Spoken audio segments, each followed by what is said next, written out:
It's two decks that a lot of players expected to see this weekend, but we haven't got to see them on the main feature match stage just yet. But now we are going to have that exciting matchup. That's cool to see Saul versus Paul. There's something I familiar about that, but that's really awesome to see. Are you excited for this match, Saul? Yeah, I think this is the dark horse of the entire format in Mermail Atlantean. One of the powerhouses, and I think at this point, a definite tier 1 strategy. It's one of the top 3 now best decks, just slightly less popular than the Ryzeals and the Maliss of the format.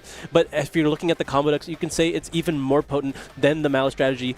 But they both have their strengths. I think it's just, if you had to go second against a strategy, I think you'd rather go second against Maliss than you would against Mermail. Yeah, the way that the Mermail Atlantean deck also plays into the Maliss, like board interactions that they're going to have, it works out pretty well for the Mermail Atlantean player a lot of times, as long as they can navigate around something like Dimension Shifter. It can play through those interruptions. A lot of the Maliss stuff interacts with cards on the field, banishing something from the field, getting something off the field, but they have ways to just keep on extending from the hand beyond that too. So this could be favored here for the Mermail Atlantean. You know, it feels like just the other day, I was teaching Abystheus how to swim. The Mermails were my little pet deck, and everyone was telling me how, oh no, it's not that good, not that great. It's all about the Fire Fist. Now look at us, 25 years later, Mermail's still part of the meta. Where's the bear at? Who knows? Not here. That's the Fire Fist bear. The format you're referring to, there are duelists playing here today that were not even born yet. So it dates me, that is for sure. Yeah, I think the Dragon duelists are about in that right age range for when the Mermail cards first came out. Back in, 2013, I want to say? 2012. 2012. That's even longer ago. But now they got new support here in Rage of the Abyss. They got some more new cards in Supreme Darkness as well that really pushed them over the edge. Yeah, Poseidra, I think, was the defining factor that really pushed the deck over the edge. And I think it's really taking advantage of all those old cards. I mean, we were talking about cards from 2012. A lot of them don't say once per turn on them. The Atlantean Dragoons, namely. And it's able to just really push through the main strategies that a lot of these decks are doing right now. The only way to really stop it is to have one of those blanket effects that cut off the entire turn, something like Abyss Dweller, something like Dimension Shifter. If you can avoid those, then the deck can just steam through everything else that you do. Yeah, I think one of my favorite parts about the new Mermail deck is the super ancient Deep Sea King Ceiling Cants being such a vital part of the strategy, being able to summon just an army of Mermail Abyss Spikes from your deck. Potentially there's other things that we could see. We're going to have to see how it's going to play out here in Game 1 of YCS Houston. Round number 5. It's Paul versus Saul. It's time to duel. But yeah, as I was kind of hinting at, with the Ceiling Cant, there's a lot of ways you can go about it. You can just summon 3 Abyss Spikes, or you can play some more of the more unique fish cards and involve a synchro strategy and things as well. Yeah, I think there's essentially 2 major versions of the deck. The one that tries to activate Moaning Glacier, and the one that tries to end on the barrier statue. That's usually the main difference we see a lot of players go to. And the Coelacanth just makes sure that you can see a lot of those plays. And it looks like the Maliss strategy is going to be able to go first. Normal summon Dormouse is what we like to see. That's where you want to be as a Maliss player, starting things off with Dormouse. Now, the Mermail strategy, because its engine is so large, it has so many cards in its deck that need to be there, you're not really having as many spots available for these points of interaction as these other decks in the format. But you typically, that means that you go for the more potent ones, such as the Mulcharmies in Fuelos and Perulia, especially since Perulia is a water, so it contributes to your strategy. Definitely. Now we see the Dormouse banishing White Rabbit. White Rabbit, you're going to be able to pay 300, special summon it back to the field, and then it will be able to set a trap. He's going to set TB11 from the deck. Now, the cool thing about the Maliss cards is you can activate the traps to turn their set by banishing a Maliss monster from your side of the field. Definitely one of the parts, I mean, because those cards are so good alone to be able to use them sort of like an enemy controller, you still only want to use only 1 copy each because they are so searchable with something along the lines of White Rabbit and White Binder. Definitely. But there's an argument to play more. There always has been, but I think, oddly enough, the deck has always chosen to be as compact as possible to try to fit in that non-engine. Makes a lot of sense. Makes a lot of sense. Yeah, because there are some advantages to drawing the traps in your opening hand. I mean, if you draw it alongside a Maliss monster, you have protection from things that may target it down, like Effect Veil or Infinite Permanence. Yeah, typically, drawing TV11 with any of the normal summons lets you play through almost anything. It really does. But it's just drawing TV11 by itself does nothing. So you just don't want to. It's tough. Or the worst is GWC06. Because at least if you have TB11, you can activate on your opponent's turn to get something going. But sometimes if you have no Maliss monsters and just GWC06. Doesn't feel great. Yeah, well, arguably the best one should be the worst one to draw alone. It's funny. That's what I love about Yu-Gi-Oh! But it looks like judges taking a second to read Haggard Lizard Dose. I'm not sure what we're pausing. Everything's fine here so far. Yeah, it looks like he's going to be targeting itself. He's triggered Mermail. Yeah. Yeah, on summon, Lizardos is going to banish as cost the Dormouse to change its own attack. Yeah, let is as basic as it gets for a Maliss play. If this wasn't allowed, then we've been doing it all wrong for a while. Let me consult my handy-dandy notebook and see if there's anything in here that's going to let me know. Yeah, because Dormouse is 900 attack, and... Oh, okay, we have... It's not gameplay related. Okay. Yeah, not gameplay related. I think maybe something's, a fry on the back end, but we'll be patient with it. But something's amiss, yeah. Something is amiss. But Maliss versus Mermail. So I have played Maliss and play tested against the Mermail landing strategy before, and it was rough for me to say the least. Because the interruptions just don't line up as well. His list is actually similar to mine, where there's a decent amount of Bestial Maliss, a decent amount of Bestials, which are great, like advancing your own strategy. But where the really shine is like when you're up against like Fiendsmith cards, and you can actually use them to cut off what your opponent's trying to do. That's not going to happen against the Mermail deck, as they're all water. Yeah, they're not getting the maximum value out of the Bestials here. But also, I think what the Malice deck does, it creates infinite follow-up and a good amount of removal, right? You have solid interruptions on your opponent's turn, which is usually enough to make it to your next turn, and that usually ends the game. The thing is, your interrupts aren't strong enough against something like Mermail Atlantean, where every time they put a monster on the field, it probably generated another card just in the act of doing so.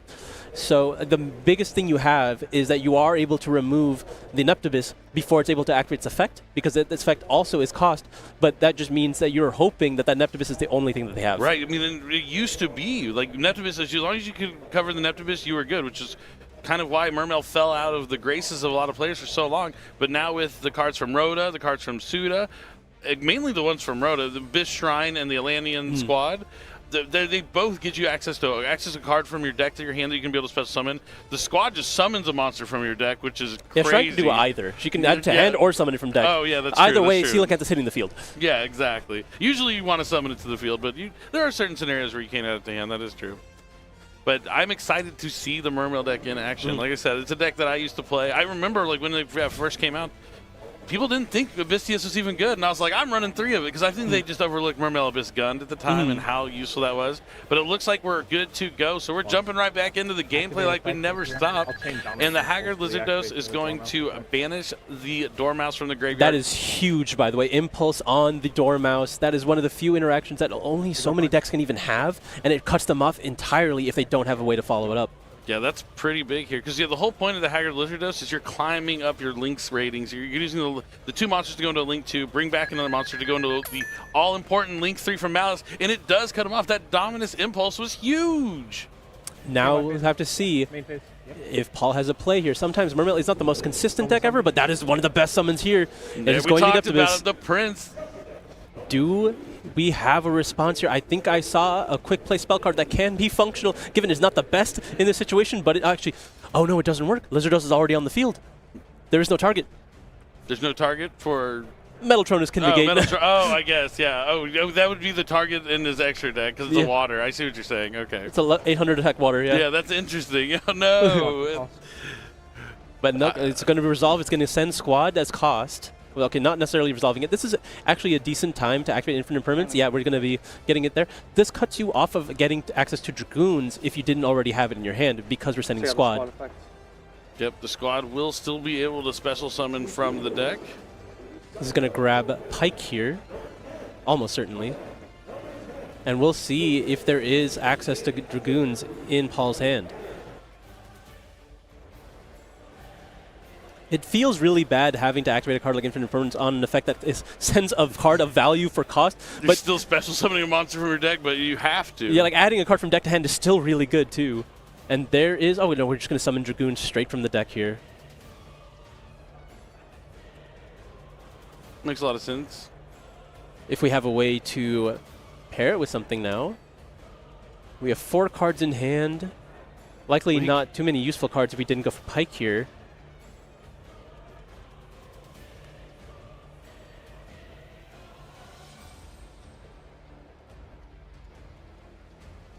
Let's see how Paul navigates. The Mermail strategy, because it has so many options, there's so many fluid ways to play the deck, it can be very difficult to get see the lines. But now we have Shrine to send the Neptibus here. That was the fastest Shrine I've ever seen. From the hand. He scooped that Neptibus up and sent it to the graveyard as quick as possible. Sends a water from my hand or field to the grave. It is cost, so it is a cost. It makes sense. Level 7 Fish Aqua or Sea Serpent and either add it to my hand or special summon it. Thoroughly explained to his opponent. But yeah, he's ready. So it's special summon to the deck. I'm assuming he's going to use that. That gets met with Ash Joyce Blossom. Ring. That is the perfect card to Ash. That's the one you want to Ash every time. Now, and that was so expensive. Neptibus will not be able. Oh, Neptibus can summon. It's into the graveyard as a cost, right? So he can summon back. It can summon back the squad, which that's good because the squad can turn your monsters into level 7s. Effective Neptibus to summon Shadow Squad out of the graveyard. All right. At the very least, this is what I'm talking about. Like if they have the right cards, the Atlantean Mermail deck can just keep putting monsters on the field. It won our YCS in Argentina just last weekend. That had over 700 players. It won the Team YCS. Not sure where it was, what the location was, but was it Ecuador? I want to say. I believe it was, but it won. 2 of the players in the team were playing it, so that meant that every round one of them had to win. I think it might have been, I honestly don't remember. I think Ecuador was won by Landon with Fire King. Oh, so maybe it was El Salvador. Yeah, okay. And now, so he's going to Pot of Prosperity for 3. I didn't see what he grabbed. Pot of Prosperity and Mermail's interesting. So at least Saul will be taking half damage this turn. Yeah, like we got to the point that there was enough interruption that the game wasn't immediately over, but you're still going to be generating enough advantage that you should be able to lock the game down now. And we're going to use Shadow Squad effect, discard the Neptibus that was added, I believe. So now they all become level 7. I believe Neptibus, because it's one of the newer ones, 2016 as a frame, is once per turn for its effect. I'll target White Rabbit. Okay, we're chaining Baldrake to go after the White Rabbit. So he's trying to get a Maliss monster on the field. Not sure what good it can do. None of the traps. A second impulse. Another impulse. Oh, he's just trying to get the Baldrake on the field to have an interruption to be able to banish a monster and summon. Because he has the Baldrake plus a Lighter Dark, which is not your greatest interruption, but something. And at this point, Saul's just looking for anything that he can use to put up a defense before he drowns in this tidal wave of water effects. And he is unfortunately drowning a lot right now. There's another impulse in the graveyard. The Baldrake will be destroyed by the effective impulse as well. And then because I have the other Dominus Impulse. So I have a trap in the grave. I have the other Dominus Impulse that I used on the Dormouse the last turn. So because I have this trap in the grave, it destroys the... Okay. So the Baldrake gets destroyed, yep. See a Baldrake? I think if I want to... Oh, yeah. Okay. Oh, he might have a chain. Okay, yeah. I wonder what he would chain here that would help in this situation. Nope, yeah. All right, now open game state again. Let's see if Paul's going to overlay his 2 monsters for a rank 7. And we're talking about extremely powerful cards that the Atlantean deck has access to. We're going to go see the power of the rank 7s in this deck, because you can climb up into either Gaios or Abystrite. I can summon the Shrine. It looks like he is going with Abystrite. Abystrite is going to, I believe, either summon or does it summon or attach? I don't even remember. I think it summons. Okay, and then you can overlay your rank 7 into the Poseidra. Yep, the Poseidra Abyss. And this is one of the Dragon Lord. One of the most ridiculous cards ever printed. He definitely calls the Atlanteans. His second effect is straight up call the Atlanteans. Special summon back to 3 level 3 or lower. That's how you make trap cards good. You put them on a monster. There you go.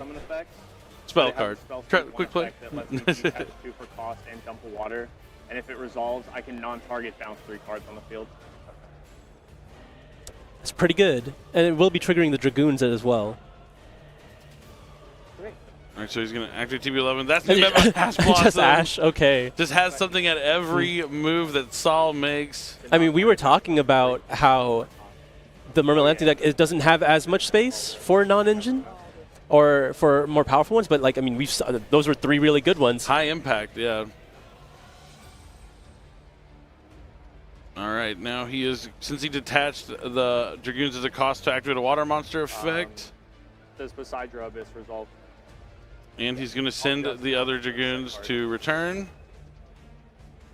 attack gain is only for the turn, right? Is it back down to... No, he's at 800. He is at 800. He was never changed.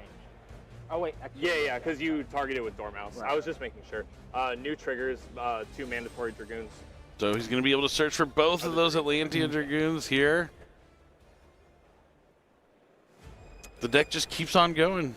Like, it's not even close to being done. You wonder if he can find enough damage throughout. With Pot of Prosperity, he might be able to put 16,000 damage out there. I mean, he made sure to leave up the Lizardos for the effect of Poseidra so that he can also send a cost to have its effect to bounce. Yeah, Poseidra's incredible going second. Essentially is another copy of Neptibus. Yeah, being able to send a water monster from your deck for cost or return a card on your opponent's side of the field to their hand. Incredible. Yes. Yes. Yep. Yeah, so the effect of Shadow Squad on field. Judges got a lot of questions for this one. My water's level 7. I mean, they were just confused so too. I used it to level modulate. Yeah. Your Shadow Squad, when you discard a water, you can turn all effects on, or turn all your monsters on the field into level 7. I feel like that effect happened quite some time ago, Yes, too, to be it is. talked about right now. And then I turned the Dragoons into a 7, which I was then able to do. Maybe they took a quick siesta, just a quick nap before all this was going on. I don't know. We've been following it just fine. Getting added to my hand off of the Dragoons. They just might have never Yeah, played this combo before. I mean, that's another advantage to the Atlantean Mermail deck is that a lot of players haven't faced it, haven't practiced against it. It's hard to use at a high level. There's a lot of intricacies, a lot of things you have to pay attention to. As you mentioned, a lot of the effects aren't once per turn. A lot of the effects that send water monsters as cost, like other cards and other strategies wouldn't ever do that, so it's kind of unusual. You're at 74. Is there a calculator, or do I just need to do math on paper? Okay. Asking to borrow a calculator, that's a new one. Okay. Feels bad if you're the opponent facing it down. Okay. Okay, perfect. Saul's just sitting there like, man. You can use your own calculator. You don't have to always use paper, but it's definitely good to use paper. But you don't have the option to like request a calculator. I mean, I just haven't heard it before, but I guess like it should be accessible. I've never heard it. Yeah. And there is the Poseidra sending the squad to summon itself, and then on summon using its effect as to send from deck as cost to bounce a card on the field. It's going to go put the Lizardos back in the extra deck. 3K in game. Nope. Half damage from the Pot of Prosperity. I'm sure the judges will realize that, or Saul will. I'm sure they'll realize it's half damage because he used Pot of Prosperity. There's 3 cards banished. Where do those come from? It's Pot of Prosperity. I think they're realizing it. Let's just take a long look at your graveyard, This please. is 44 and this is 3,000. So this is 74 altogether. Right. And 37 points of damage. 3,700 points. If you could do another 74, then you'll get there. Do all these attacks connect? Okay. No. Why would you do this? Okay. It's okay. They did that. I guess Pot of Prosperity is one of those intricate cards too. Sometimes that you don't. Oh, and now it's too late. No.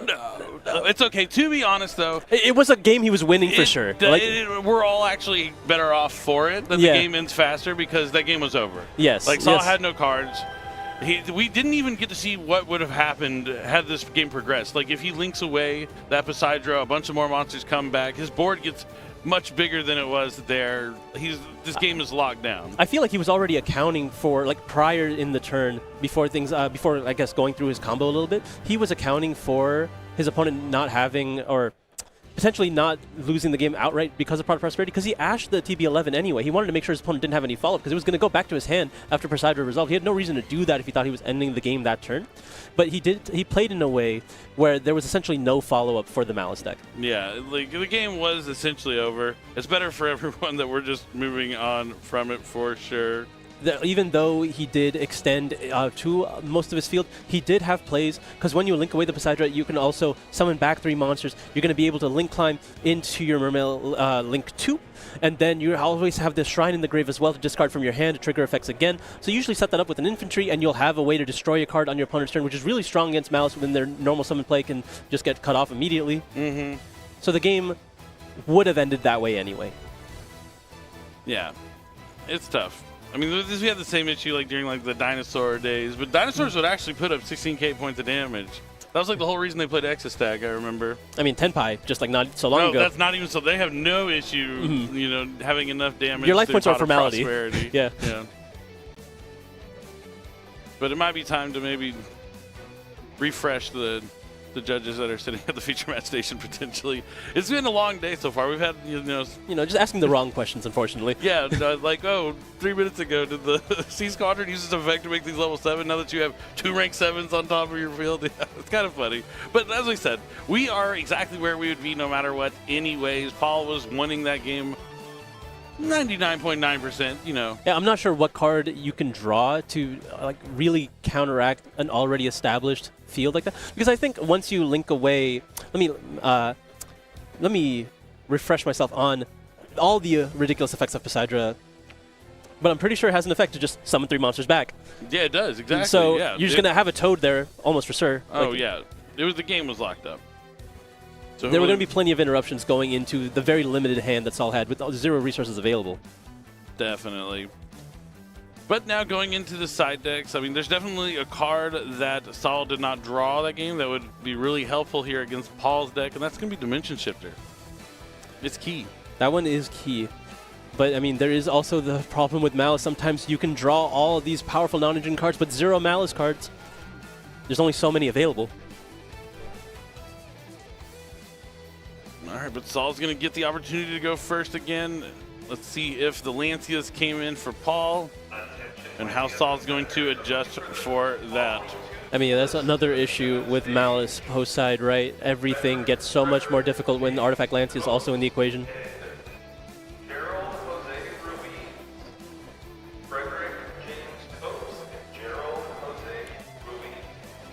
Players just waiting for the second game to start. You got to feel pretty good if you're Paul. I mean, going second, able to win. I mean, that's one of the advantages to the Atlantean Mermail deck. Like, really, that Poseidra was huge. Like, when they became an addition to the deck from Supreme Darkness, like, it makes going second so much easier. It's able to, like, break through boards, summon out to the field, get you the thing you need without using your normal summon, which is huge. Yeah, that's why I said I think the most restrictive thing to Mermail Atlantean going second is those powerful effects that just wipe out the entire turn, like Dimension Shifter or Abyss Dweller. If they're allowed to activate and resolve any of their effects, I think they are just so far ahead and just so much more powerful than any of the other decks currently available. Yeah, definitely.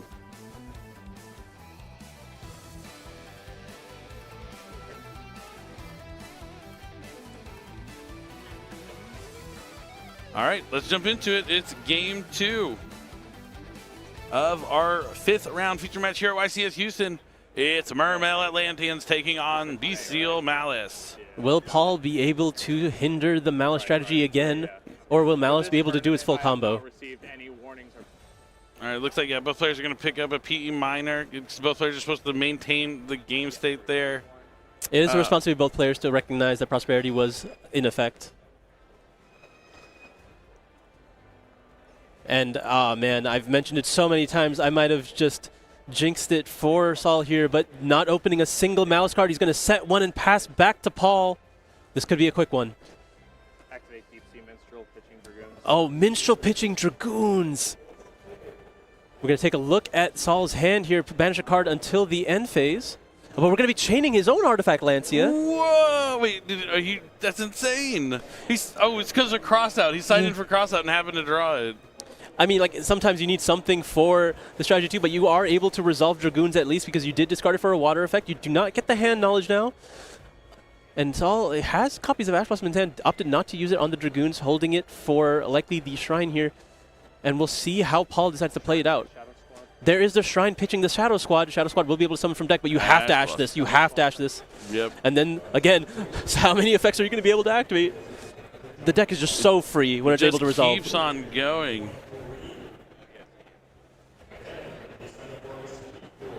I think easily Mermail Atlantean is the most powerful deck currently available in the format. It just has more readily available answers in something like Abyss Dweller, which is everywhere.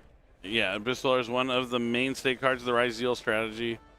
Very easy to summon any sort of rank 4 in that deck, but now we're seeing Neptabyss that's going to access Dragoons. And I mean, even without all the new cards, Mermail Atlantean in 2016 was famously, if you resolve Neptibus, the game is over.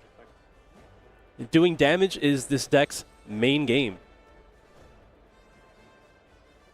The Neptibus is going to send another copy of Dragoons to add Poseidra to the hand. And now in a new chain, it looks like we're going to be resolving Dragoons to add another copy of, I think, Shadow Squad? Yep. Nice, nice. Everything's coming up positive here for Paul. Just more cards after more cards.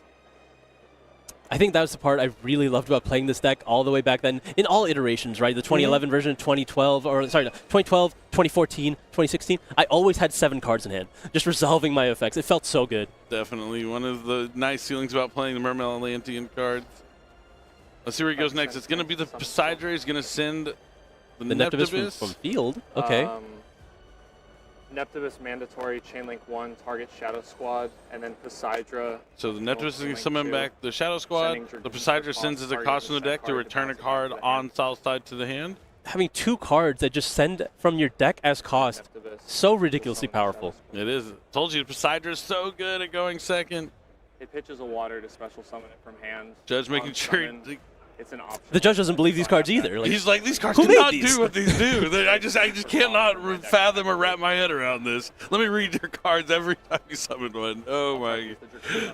But yeah, Poseidra is very good. Okay. So that's a secret rare. Yeah. What's the Dragoon counter, by the way? How many Dragoons have we resolved this turn? This turn, I think this would be 2. Is it 3? Could be 3. It's at least 3. Yeah, it's at least 3. Oh, if it goes beyond 3, then we're in trouble. Yeah. Oh, it usually does. Oh. They come back. Oh, that's right. Then you detach them from like a bomb shark or something. Oh, man.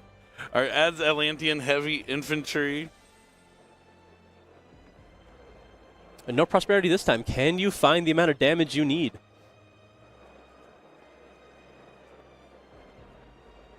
To be fair, he also doesn't really have to. He knows his opponent didn't open any ways to play. If he just has any way to interrupt him on the following turn, that'll probably be good enough.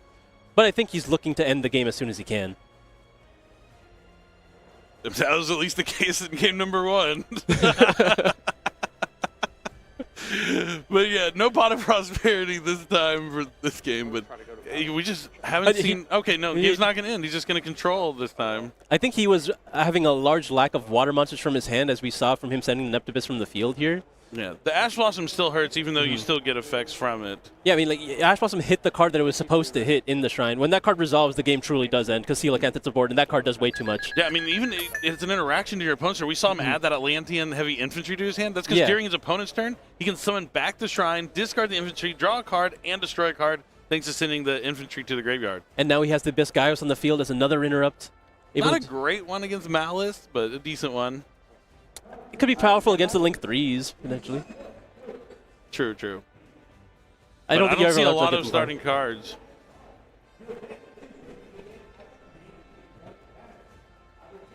Let's see if Saul finds a way out. It looks like another set here, which not necessarily out the gate for Maliss, because you know that's how you lead your plays before you normal summon. But does he have one of those normal summons? Seeing how he had the set card last game, I don't think so. But it looks like he might go to end phase. He's going to activate the Shrine to banish it to draw a card. All right, looks like he's not even going to take the chance. Going to get rid of whatever the set is before a normal summon can happen. I guess, you want to ash the squad and discards to draw. If it resolves, I draw 1 from my deck. Yeah, and he's trying to Ash Blossom the squad. Special a level 4 lower from deck. All right, so now he's going to summon Pike. Attempt to summon copy Pike. of Ash Blossom and Joyous Spring. He's trying to hold his opponent off, but he's going to need a lot more than that. Oh, well, it's just the pass after discarding another card. All right, Paul, how much damage do you have to do? You already have the Bisgaios on the field. Summon Poseidra. And there's Poseidra again. I'll use Poseidra. Just put it on top of a Mermail. And then sending... Oh, man, you just can't give this deck more turns. Look, how much of your deck you've went through just turn 1, but you still have more resources to... Just the single card. At least we're out of Dragoons. We're not generating as much advantage, but the Poseidra being able to hit the field... I'll use the effects of Shadow Squad. Yeah, he keeps setting this card, but I don't think he realizes like having cards your opponent can return to your hand is not good against Mermail. You don't want them to be able to send cards as cost. There's the third copy Ash! Of Ash Blossom. No, 3 Ash Blossoms are effectless. He's like, please look at this. This is what I'm dealing with here. No Maliss monsters in sight. They're still banished from the previous game, not coming to his hand. Just not actually be honest. They're not anywhere to be found. And now we lost access to the Coelacanth. It's in the graveyard now. I don't think there's any way to actually get that back. Or actually, no, that's not true. We can summon it back with Anemone, right? Yep, that card's insane too. The Marincess, that link that just lets you summon back from the graveyard, extremely useful. Let me in the make sure it Mermail doesn't say level 4 or lower. It might. I don't think so. I'm pretty sure it's any water monster. It It might be summons, level 4 or lower. it summons link monsters back in, not like Yeah, I'm pretty sure it's any water monster. But It's been a we'll go while. pull up a text just to make 1500 sure. or less attack. Ah, it does 1500 have a there restriction. I knew there was something wrong. Okay, 1500 okay. less attack. Okay.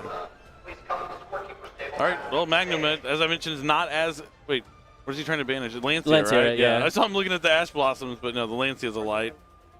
The Beast Seal's nowhere near as good against Mermail as other strategies are. Magnemite's able to hit the field here, banishing the Lancia, and then activating to add another Bestial during the end phase. But nope, that's going to be negated with Infinite Impermanence. And then we're going to attack it with the Poseidra here. Just Poseidra control. All right, so there is still a small window of opportunity here for Saul.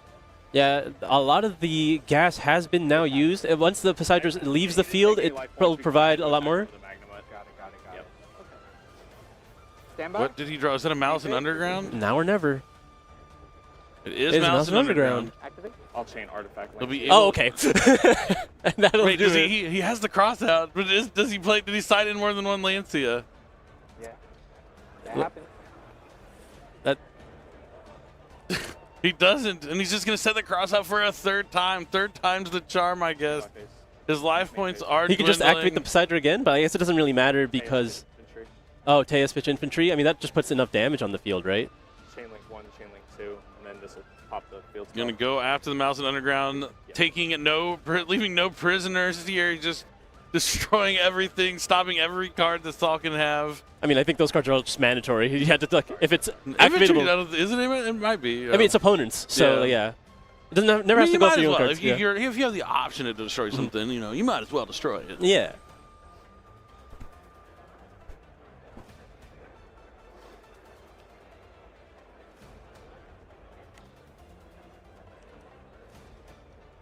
We got another Will pop the underground. copy of Abyss Shrine here.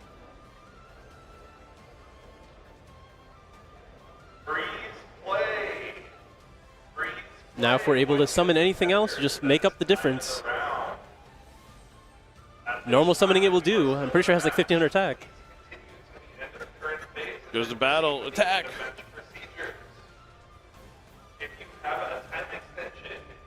Abyss Shrine gets in there. Teus for 17. And that is enough. Bam, bam. Paul is going to walk away with the victory here in round number 5 with his Atlantean Mermail strategy, moving on 5-0. That's got to feel good. I mean, you get those first half